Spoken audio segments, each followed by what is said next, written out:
สบายดีสวัสดีพ่อแม่พี่น้องเมื่อนี้ก็สีเฮามาเยี่ยมยาม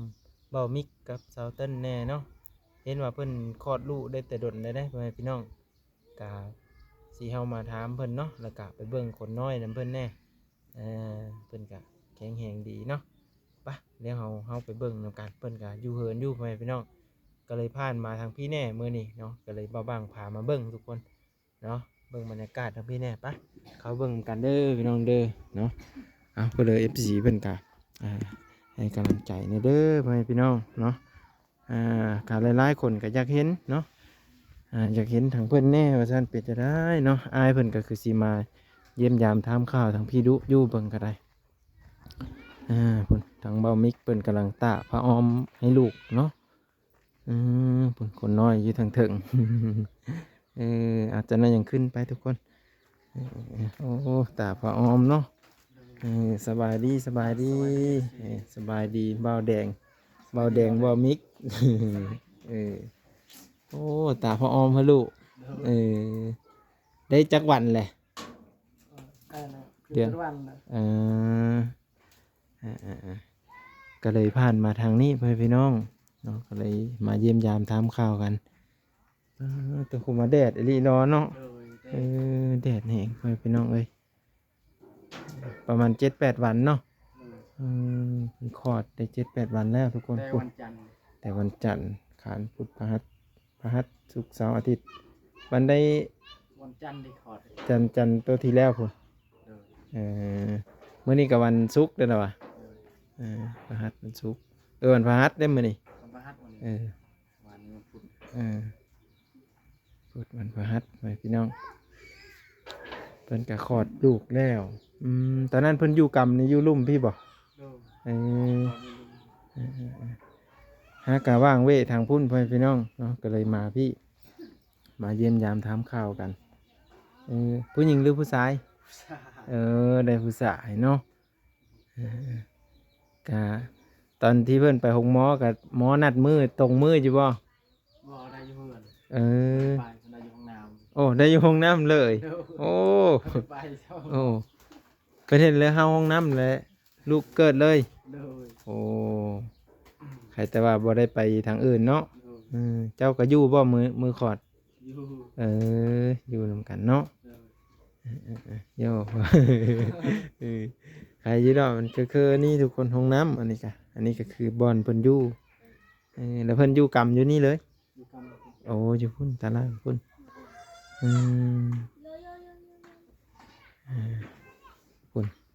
คนน้อยก็อยู่เถิงของคุณเดี๋ยวขึ้นไปเบิ่งคนน้อยก่อนเด้อบ่มิกเด้อโดยไปพี่น้องปูนอยู่กระเถิงคุณได้7-8 วันแล้วบ่มิกว่านะเนาะเขาก็ไม่ได้เฮามาทุกคนเลยเขาก็ไม่ได้เฮามาเพิ่นจะใส่เป็นผ้าอ้อมเนาะยังบ่ทันใส่เป็นเขาเอิ้นว่าในแพมเพิร์สเนาะสบายดีโอ้ยังใส่แพมเพิร์สบ่ทันได้บ่แพมเพิร์สอันที่โอ้บ่มีเนาะ7-8 เดือนเนี่ยพี่น้องเพิ่นกำลังเอาลูกเพิ่น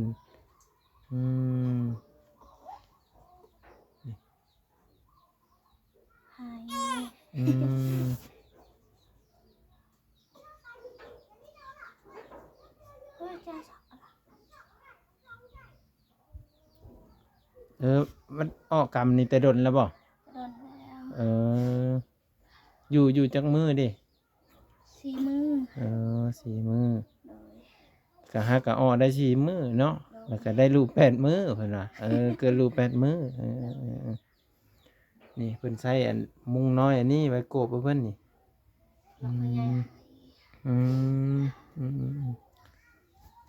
อันนี้คือบอนนอนเพิ่นนี่เนาะตั้งชื่อเพิ่นแล้วบ่ตั้งแล้วโอ้ฮะนางน้ำเท้าน้ำโอ้เท้าน้ำเด้อได้ลูกผู้ชายพ่อแม่พี่น้องดีใจนำเด้อคลอดลูกแล้วบัดนี้ได้ลูกผู้ชายแข็งแรงก็มาเยี่ยมยามถามข่าวเพิ่นพ่อแม่พี่น้องเอ้ยติโท คิดว่าเพิ่นยังไม่ทันได้คลอดแล้วว่าซั่นเนาะไปเบิ่งก็เด้อว่ะ ว่าเพิ่นคลอดแล้วเนาะคลอดได้7-8 วันนี่แหละแต่ว่ายังกินนมแม่อยู่ติตัวนี้ค่ะ โดย เพิ่นกินนมแม่ทุกคนดี ฮ้อน มันฮ้อนเอาเนาะ โดย อืม หมดมัน อืมบ่ได้มีพัดลมพัดอิหยังเลยนี่ โด เนาะ ย ตัวคนน้อยนี่ลงลุ่มได้บ่ ได้ โอ้ยันว่าแบบคนยังน้อยเลยบ่ทันได้ลงลุ่มลงหยังหั่นนะ ได้ นี่คนน้อยให้แล้วทุกคนเท้าน้ำเด้อซื้อลูกเพิ่นเด้อพี่น้องลูกบ่าวมิกซาเติ้ลโอ้ได้อยู่ห้องน้ำแล้วซื้อเท้าน้ำเลย โด เนาะ ย โอ้จะสั้นวะสั้นนะอืมอันนี้คือซื้อลูกเพิ่นเนาะถือว่าได้ขลำอีกยังบ่อ้อแต่ไผ่แหละบัดนี้ คลำอะหน่อไม้ปลูกนี่ เอาหน่อไม้ปลูกนี่กินบ่ได้ไม้สร้างไผ่ไม่ไผ่เนาะ โดย อ่าพวกกบเขียดอิหยังกินได้หมด โดย อืม เออ บัดนี้กับผัวแล้วสิได้เป็นผู้ไปหาห้องอยู่ห้องกินมาให้กินเนาะ โดย อืม กินจีนกินจีน โอ้ เอาอันนมดิ เนี่ยเจอนมไก่มันตักอันนั้นหนึ่ง มาเอาไก่น่ะ อันตะปูกระลาปูกระลา เฮ้ย โอ้ล่ะ มันให้แล้วทุกคนมันฮ้อนเนาะเด็กน้อยฮ้อนมัดๆเลยทุกคนเลย โอ้ไปเดือดเนาะ มันจะพูดน้องอ่ะ อันกลางนั่นเหรอขยโยจิ้ม อันสังอึบกระเป๋า ได้ขึ้นเลย เฮ้ยเฮ้ยเฮ้ยเฮ้ย กินนมแม่หรือกินนมปอง กินนมแม่ เออจะมา อัน กิน นี้ก็ได้กิน เออ หอม อืม เพื่อนน้องมาเอาหน่อยนะ มันฮ้อนมันเอาไปกระดอกไปไปแล้ว เฮ้ย หอมนี่ กลางคืนเพิ่นไม่ได้ให้ไม่ได้นั่นดีว่า คืนละให้ เออเด็กน้อยมันมุดมัดเนาะ โดนมัน แบบมันฮ้อนนะ น้องน้อง น้ำเยี่ยวละให้ เออ ทีละให้ติตาไก่ก็ได้ติตังทุงยางปลูกอะทุงยางตกตาก็ได้ อืมเพิ่นจะใส่อันเป็นผ้านุ่มๆที่เพิ่นอันเป็นผ้าอ้อมอะนะใส่เป็นผ้าอ้อมบ่แม็กเพิ่นกำลังบ่มิกเพิ่นกำลังสิส่งนมตัวนั้นก็ส่งเฮากินนํคือกันแม่นบ่เบิ่งเด้อทุกคนเด้อพามาเบิ่งกันเด้อยังหลายอยู่บ่มิก เดี๋ยว เออ แล้วก็ซื้อ ซื้อเท่าเลยอันเนี่ย เซนซี่ เออ อันนี้กินนมก้อนจังหวะให้กินนมแม่ แบบผสมกันไปนํเนาะให้เพิ่นลึกอะนะทุกคน ตัวนี้แพงมีเงิน โอ้แน่นเลยอ่านว่าอะไรเลยเนาะก็ได้เล็กตัวเย็นทุกคนนี่เล็กตัวเย็นเด้อกระสิประมาณ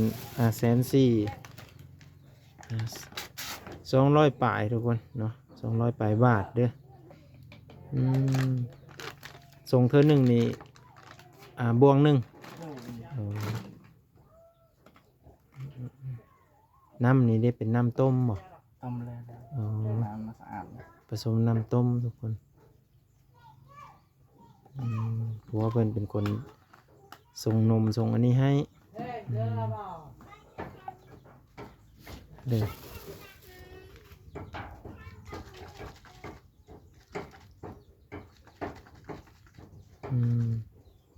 นี่ก็บอกเคยเห็นจากเทื่อได้ส่งนมส่งอันนี้อะไรอ่ะเพิ่นให้กินนมตัวนี้น้ำให้กินนมแม่น้ำออกได้ ยังหน่อยนึงให้กินนม เ เรามันใหญ่ให้ดูนมแม่เลย มีเงินเลย ถ้าสิกินแต่นมอันนี้ก็บ่ไหว้เนาะ ดูบอกว่าได้กินนม ไปดอกแม่เพิ่นก็แข็งแรงอยู่คลอดก็คลอดเองอีกทุกคนคลอดอยู่ห้องน้ำเลยคลอดก็บ่ได้ยากทุกคนดีมกดีใจนำแหละได้เห็น ร้านน้อยเกิดออกมาแล้วเนาะมาเบิ่งโลกใบไม้ เกิดออกมาแล้วทุกคนเลยตัวฮ้อนเอาขนาดนี้น้องอากาศก็ฮ้อนเอานอนเลย อยู่ถึงว่านังกะสีต่ำๆนึงเนาะกะฮ้อนแน่ทุกคนเลยประมาณนี้แหละพี่น้องเอ้ยมาเยี่ยมยามกันเนาะแต่ว่าเพิ่นเลยจะซื้อนมซื้อหยังให้เพิ่นกะจังว่าเนาะพี่น้องเนาะจังคอมเมนต์บอกทุกคนเลยวันนี้ก็ได้เฮามาแล้วเนาะมี FC ถามหลายคนอยากเห็นครอบครัวบ่มิกครอบครัวสาวเติ้นเบิ่งว่าเป็นจะได้คลอดลูกแล้วบ่ว่าเฮาไปเยี่ยมยามในเด้อบ่บ้างว่าซั่นบ่บ้างก็ได้เข้ามาพี่น้องเอ้ยถือว่าเพิ่นได้ซื้อเนาะนมนี่เนาะคันว่ามีเงินซื้อก็สิให้ลูกกินตัวนี้จนเท่าใหญ่ๆแน่บ่หรือว่าจังได๋บ่ให้เรากินนมตอนนั้นก่อน ไปคืนแล้วดูนมแม่กลางเว้นแล้วให้กินนมตัวนี้เวลาไม่ไปยังไม่อยากไปดูนมตอนนั้นพอได้แบบลึงเนาะสมมติว่าคือแม่ไปหาอยู่หากินว่าสิก็อยู่น้ำพ่อก็ได้อันนี้กับไพ่มีแนวทางหรือว่าความรู้เนาะในการเลี้ยงลูกไม่ทุกคนก็แนะนำในเด้อพี่น้องเด้ออันนี้ก็บ่ฮู้จักได้นี่ก็ได้ พอสิมีแนวทางหรือว่าความรู้ก็พอสิได้มาแนะนำเพิ่นหรือว่าไผที่อยากแบบซื้อนมซื้อเป็นน้ำนมเล็กตัวเย็นเนาะเพิ่นขายอยู่140,000 บาท 140,000 กีบเพิ่นว่าเอาไว้แบบ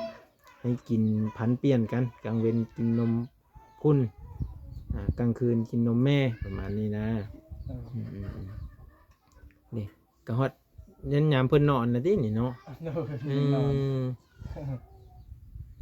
เพิ่นนอนเลยกะได้ว่าตอนเพิ่นออกนี่ได้จักโลบ่ได้7 โลอันเกิดอยู่ห้องหมอนี่เพิ่นสิอันนั้นให้เลยเนาะจักโลจักจักโลเพิ่นสิบอกเลยพี่น้องนิ้วมือเพิ่นขาวคักอะลี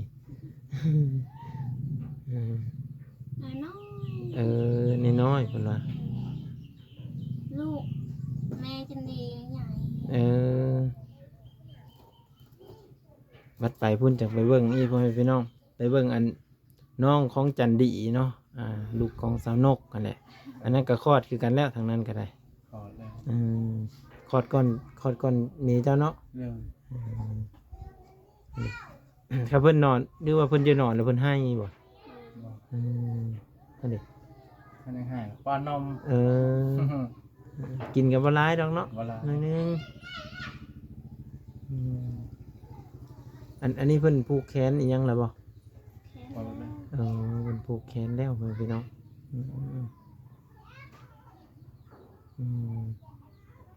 นอนแล้วกัน